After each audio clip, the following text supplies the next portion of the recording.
Hello everyone, मैं Manisha Kumari VD nursing के इस ऑनलाइन प्लेटफॉर्म पर आप सबका स्वागत करती हूँ।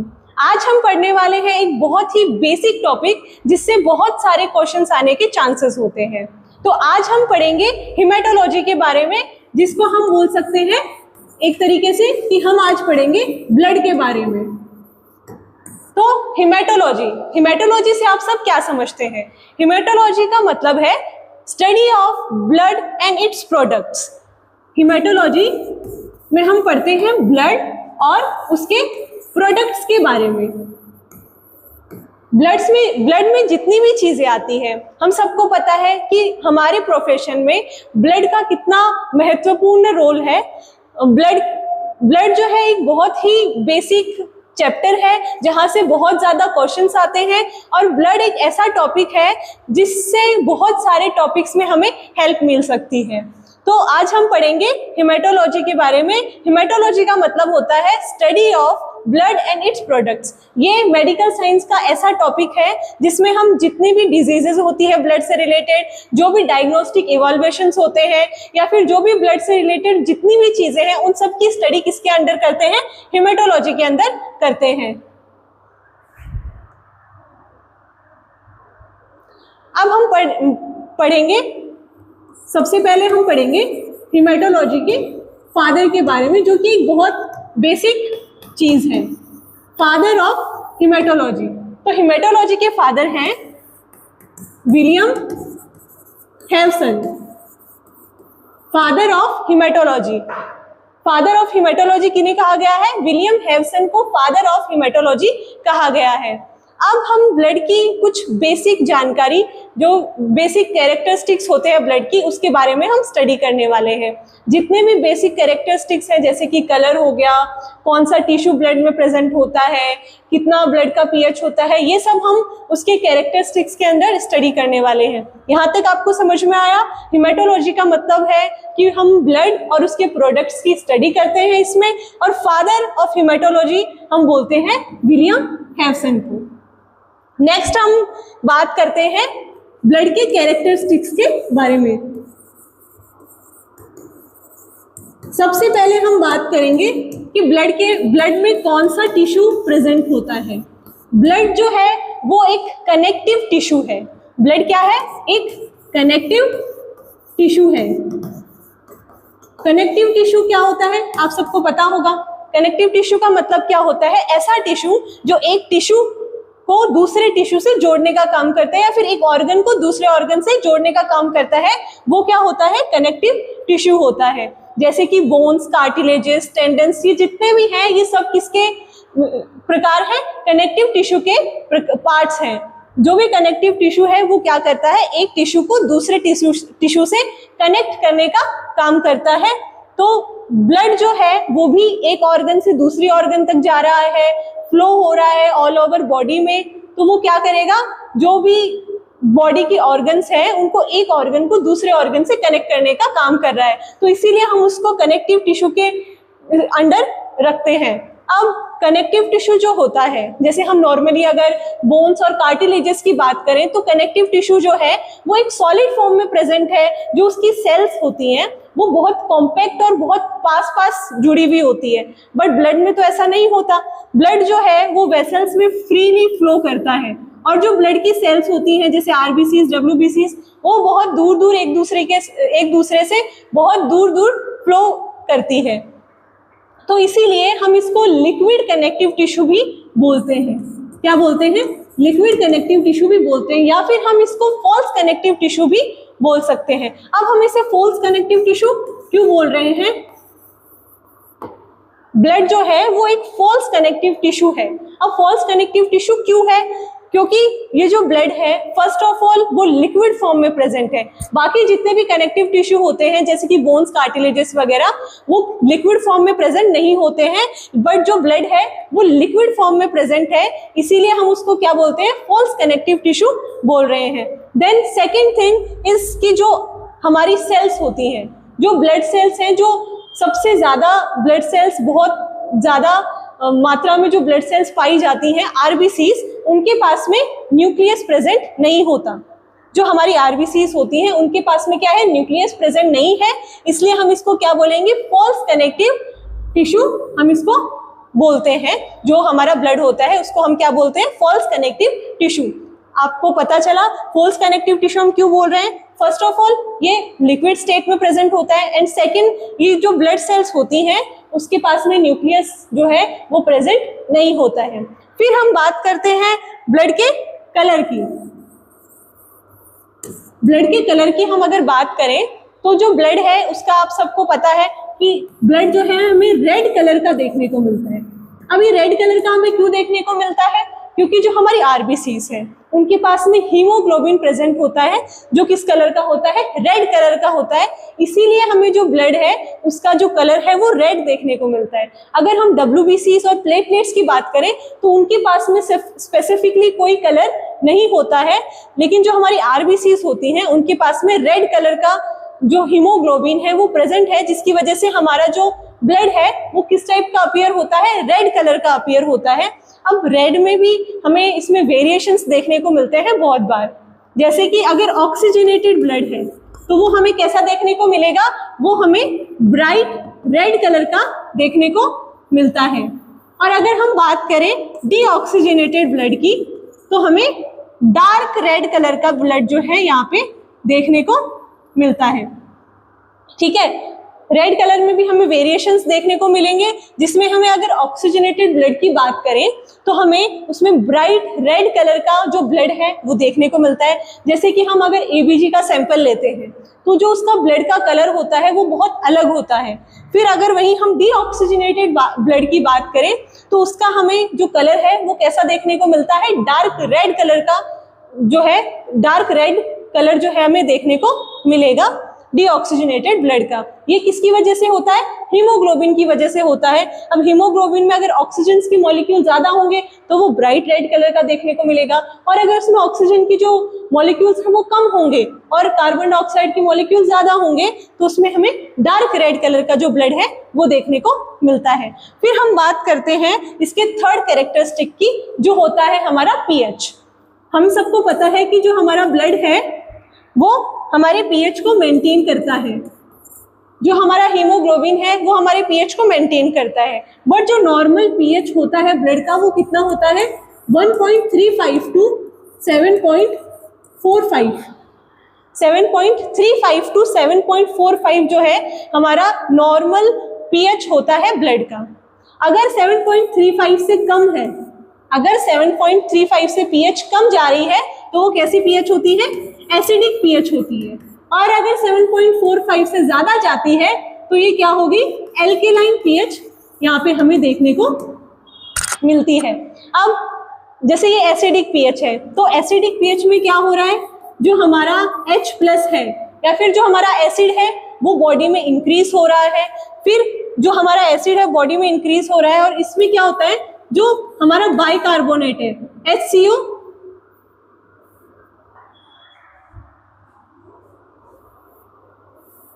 हमारा जो SCO3 है वो अगर बॉडी में इंक्रीज हो रहा है तो एल्केलाइन पीएच हमें देखने को मिलता है। ठीक है, फिर हम बात करते हैं, नेक्स्ट बात हम करते हैं की बात करते हैं जो है अमाउंट।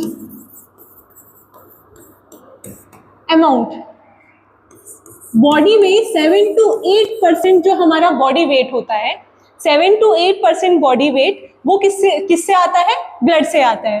7 to 8% बॉडी वेट जो है वो हमारा ब्लड से आने वाला है। फॉर एग्जाम्पल अगर हम बात करें कि कोई 70 kg का पर्सन है तो उसमें कितना लीटर ब्लड होगा, 5 लीटर्स ऑफ ब्लड यहाँ पे हमें देखने को मिलेगा। तो 5 लीटर्स लाइक 70 kg का अगर पर्सन है तो 7 to 8% जो हमारा बॉडी वेट है वो किससे आ रहा है, हमारे ब्लड से आ रहा है।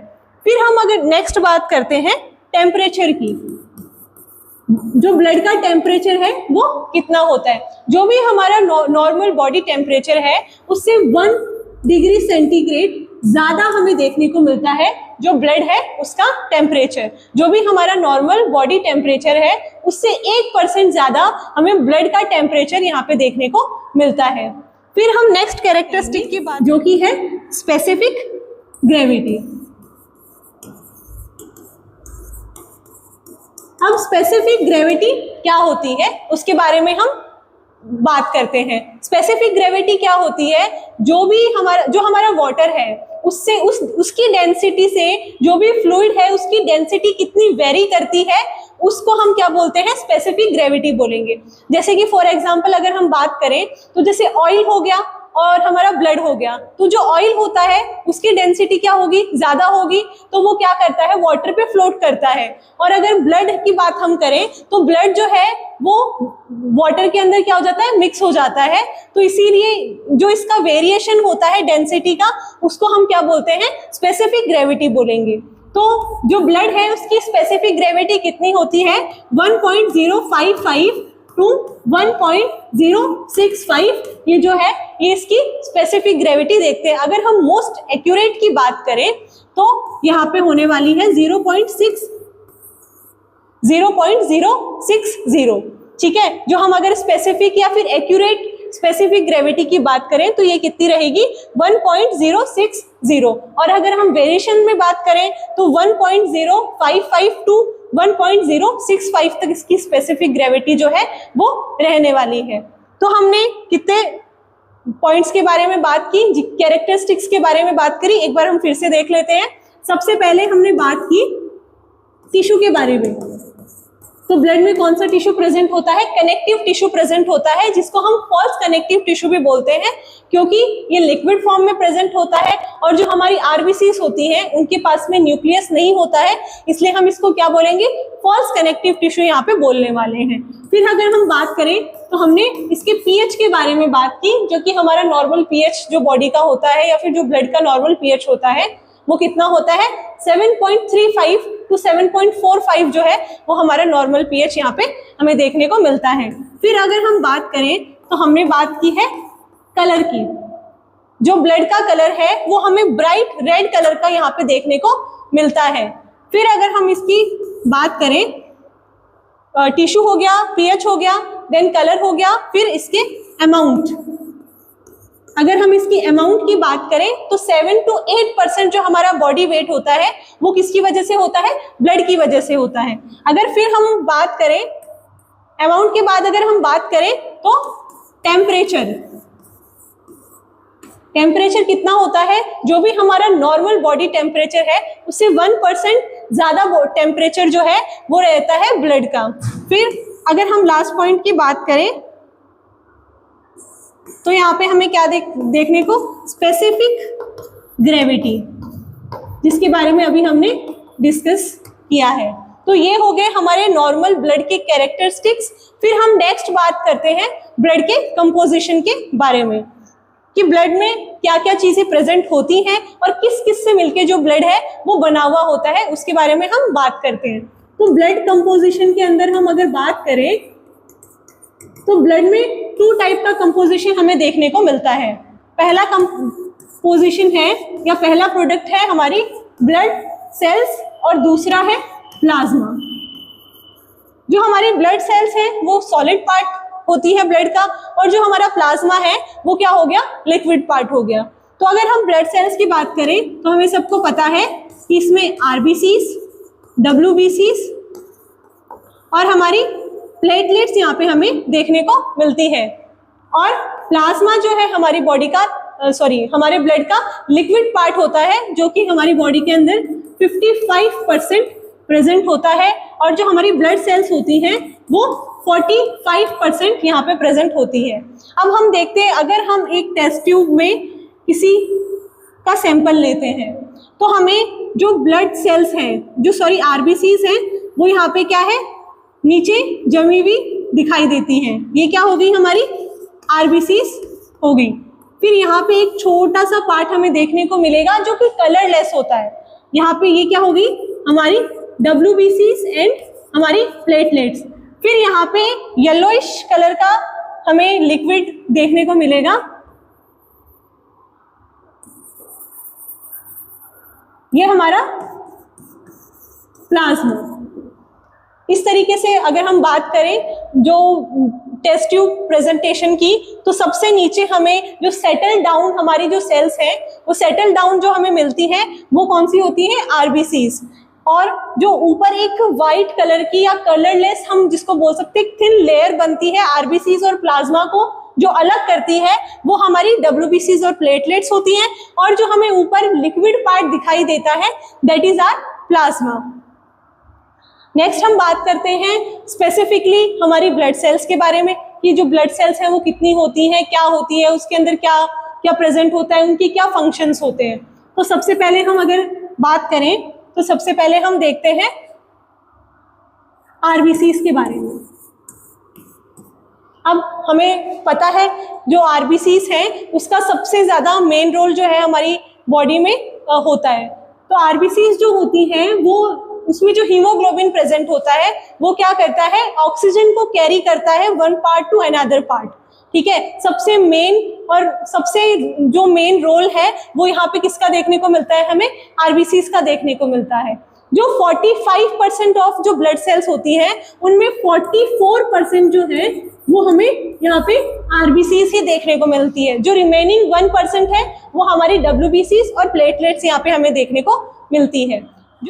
जो हमारी आरबीसीज की नॉर्मल रेंज है वो यहाँ पे कितनी रहने वाली है, अगर हम मेल और फीमेल की बात करें तो यहाँ पे मेल्स में हमें देखने को मिलती है 4.5 टू 5.5 मिलियन पर mm ऑफ ब्लड। और अगर हम वही फीमेल की बात करें तो वो हमें देखने को मिलती है 4 टू 5 मिलियन पर mm ऑफ ब्लड। जो हमारी नॉर्मल रेंज होती है आरबीसीज की वो हमें क्या देखने को मिलती है, जो मेल है उसमें 4.5 टू 5.5 मिलियन पर mm ऑफ ब्लड हमें देखने को मिलता है इसमें आरबीसीज के अंदर। और अगर हम फीमेल की बात करें तो उसमें हमें 4 टू 5 मिलियन पर mm ऑफ ब्लड जो है हमें आरबीसीज इन दोनों में देखने को मिलती है। आरबीसीज का जो मेन फंक्शन होता है वो क्या होता है, ट्रांसपोर्टेशन का। वो क्या करती है, जो हमारी ब्लड गैसेस होती हैं उनको एक जगह से दूसरी जगह पे क्या करती है, ट्रांसपोर्ट करने का काम करती है। जो कौन करता है, आरबीसीज में जो हीमोग्लोबिन प्रेजेंट होता है वो ये सारे फंक्शंस जो है वो परफॉर्म करता है। फिर हम अगर नेक्स्ट बात करें डब्ल्यूबीसीज के बारे में, नेक्स्ट हमारी सेल है डब्ल्यूबीसी। तो अगर हम डब्ल्यूबीसीज के बारे में बात करें तो इसकी जो नॉर्मल रेंज है वो हमें 7,000 टू 10,000 यहाँ पे हमें देखने को मिलती है पर mm ऑफ ब्लड। अगर हम डब्ल्यूबीसीज की बात करें तो ये हमें नॉर्मल रेंज में कितनी देखने को मिलती है, 7 टू 10,000 पर mm क्यूब ऑफ ब्लड हम यहाँ पे हमें देखने को मिलेगी डब्ल्यूबीसीज। अब डब्ल्यूबीसीज का जो मेन फंक्शन है वो क्या होता है, डब्ल्यूबीसीज का मेन फंक्शन क्या होगा, जो हमारी डब्ल्यूबीसीज होती हैं वो एक डिफेंसिव फंक्शन जो है वो परफॉर्म करती है। अब डिफेंसिव फंक्शन कैसे परफॉर्म करती है, जैसे जो इसकी डब्ल्यूबीसीज की जो वेरिएशंस, जो अलग अलग वेराइटी ऑफ सेल्स होती हैं उनमें से कुछ जो है वो एंटीबॉडीज बनाने का काम करती हैं, कुछ डिफेंसिव फंक्शंस करने का काम करती है। तो डब्ल्यूबीसीज का मेन रोल हमारी बॉडी में क्या होता है कि वो जो भी डिफेंसिव फंक्शंस हैं उनको परफॉर्म करने का काम करती है। फिर हम बात करते हैं प्लेटलेट्स के बारे में। अब हम प्लेटलेट्स के बारे में बात करते हैं। जो हमारी डब्ल्यूबीसीज होती हैं वो क्या है, जो ब्लड की सबसे बड़ी सेल होती हैं, और जो हमारी प्लेटलेट्स होती हैं वो जो ब्लड है उसकी क्या है, सबसे छोटी सेल होती है। एक मिनट पानी। अब हम नेक्स्ट बात करेंगे थर्ड सेल के बारे में जो कि है प्लेटलेट्स।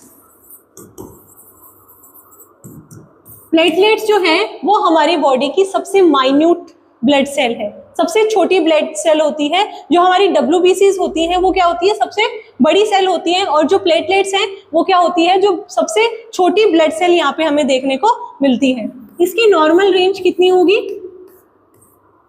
1.5 टू 4 लाख पर mm क्यूब ऑफ ब्लड। जो हमारी नॉर्मल प्लेटलेट्स की रेंज है वो कितनी रहने वाली है, 1.5 टू 4 लाख पर mm क्यूब ऑफ ब्लड यहाँ पे हमें देखने को मिलती है। अब प्लेटलेट्स का जो फंक्शन है वो क्या होता है, ब्लड क्लॉटिंग का मेनली फंक्शन होता है प्लेटलेट्स का। जैसे हमारी आरबीसीज जो है वो ऑक्सीजन को कैरी करती है या फिर जो ब्लड गैसेस है उनको कैरी कर रही हैं, और जो डब्ल्यूबीसीज है वो डिफेंसिव फंक्शन करती है। वैसे जो हमारी प्लेटलेट्स है उनका एक बहुत इंपॉर्टेंट रोल होता है क्लोटिंग के अंदर। जो भी हमारी क्लोटिंग जितने भी जो प्रोटीन्स वगैरह होती हैं उनके साथ साथ में प्लेटलेट्स का भी बहुत ज़्यादा मेन जो है रोल यहाँ पे हमें ब्लड क्लोटिंग के अंदर देखने को मिलता है। फिर हम नेक्स्ट बात करते हैं जो हमारा सेकंड पार्ट है ब्लड का, उसके बारे में, जो कि है प्लाज्मा। जो प्लाज्मा होता है वो हमारी बॉडी में कितना परसेंटेज ब्लड में कितना परसेंट होता है, जो 55% जो है वो प्लाज्मा होता है। ब्लड का लिक्विड पार्ट उसको हम क्या बोलते हैं, प्लाज्मा बोलते हैं। ब्लड का लिक्विड पार्ट जिसको हम क्या बोलते हैं, प्लाज्मा बोलते हैं। यहाँ पे हम एक और वर्ड जो हमारे दिमाग में आता है वो होता है सीरम। अब सीरम क्या होता है? सीरम जो है वो प्लाज्मा का ही एक पार्ट है, बट जो सीरम है वो एक्चुअल में है क्या? तो अगर हम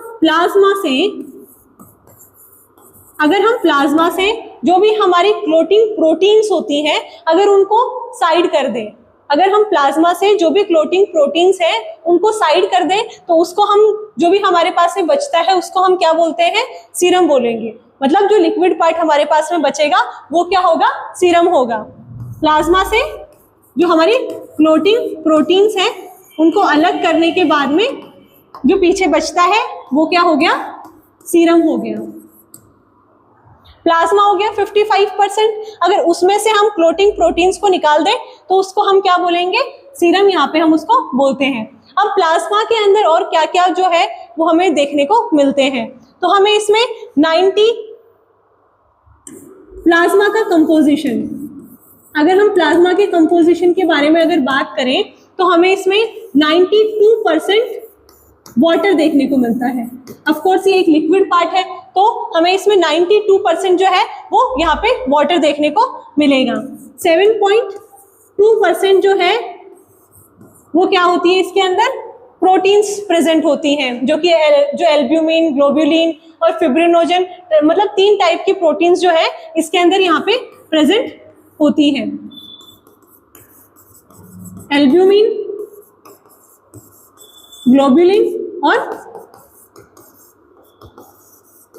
फिब्रिनोजन। ठीक है, जो एल्ब्यूमिन होती है वो सबसे वास्ट या फिर सबसे ज्यादा क्वांटिटी में पाई जाने वाली जो प्रोटीन्स हैं वो हमें यहाँ पे देखने को मिलती हैं, और ग्लोब्युलिन और फिब्रिनोजन जो है वो थोड़ी कम अमाउंट में यहाँ पे हमें देखने को मिलती है। देन जो रेस्ट है तो 0.7% जो बचता है वो क्या होगी, जो भी ऑर्गेनिक कंपाउंड्स होते हैं, जैसे कि जो भी सॉल्ट्स वगैरह हमारी बॉडी में प्रेजेंट है, या जो भी इलेक्ट्रोलाइट्स प्रेजेंट है, जो भी इलेक्ट्रोलाइट जो प्लाज्मा के अंदर प्रेजेंट होते हैं वो सारे इसमें 0.7% के अंदर हमें यहाँ पे देखने को मिलते हैं। ये हमने की बेसिक जो भी हमारे ब्लड से रिलेटेड या सुपरफिशियल जो भी हमने डिस्कशन किया ब्लड से रिलेटेड। अब हम नेक्स्ट वीडियो में इससे आगे और इससे जो भी इम्पोर्टेंट टॉपिक्स है उसके बारे में आप तक जो वीडियोस हैं वो लेकर आएंगे। ऐसे इंटरेस्टिंग वीडियोस के लिए आप हमारे साथ जुड़े रहें। Please follow, like and comment and subscribe our channel. Thank you so much.